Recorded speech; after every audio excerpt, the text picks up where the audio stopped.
اور ان کو ایک خبر تھی کہ آپ کا کوئی پیارا رشتہ دار جو ہے اس کا انتقال ہو گیا، تو وہ فوراً اپنی سواری سے اترے اور انہوں نے 2 رکعت نفل ادا کی. تو جو آنے والا قاصد تھا اس نے کہا کہ میں نے تو آپ کو یہ بتایا ہے کہ آپ کے کسی رشتہ دار کا انتقال ہو گیا ہے اور آپ نفل پڑھ رہے ہیں. تو انہوں نے ارشاد فرمایا کہ کیا تم نے قرآن نہیں پڑھا؟ میں ابھی سفر میں ہوں، مجھے کوئی تسلی دینے والا نہیں ہے، مجھے کوئی تھامنے والا نہیں ہے، میں کس کو اپنے دل کا دکھڑا، دل کا غم یا دل کا بوجھ، اپنا صدمہ کیسے میں ہلکا کروں؟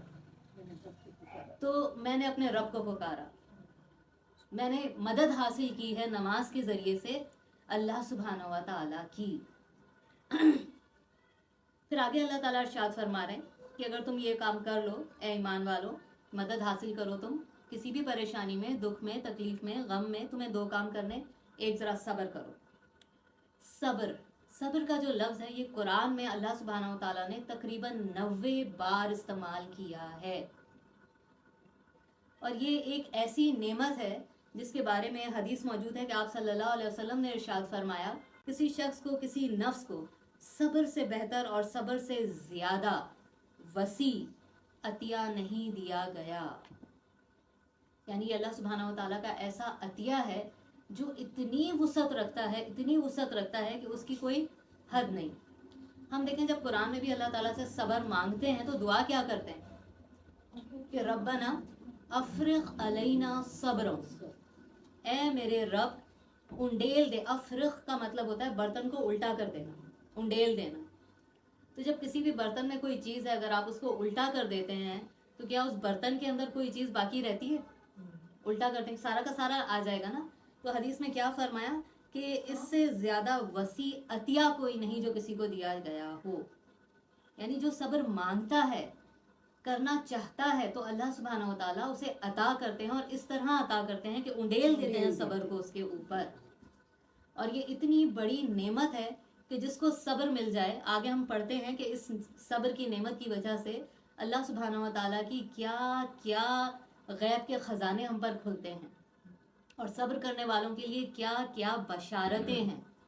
سب سے بڑی بشارت تو اسی آیت میں اللہ سبحانہ و تعالیٰ نے دے دی کہ ان اللہ مع الصابرین، کہ صبر کرنے والوں کے ساتھ تو اللہ خود ہو جاتا ہے.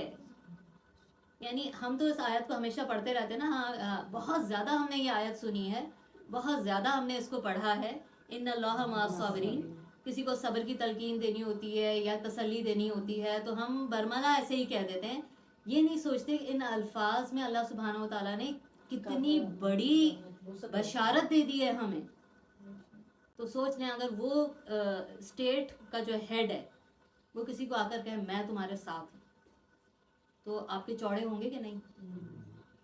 آپ کہیں گے فلاں نے مجھے بول دیا وہ میرے ساتھ ہے، مجھے کسی کا ڈر کیا. آپ بڑے دھڑلے سے جو چاہیں گے وہ کریں گے کہ میرے بیک پہ ایک بہت بڑی پاور ہے.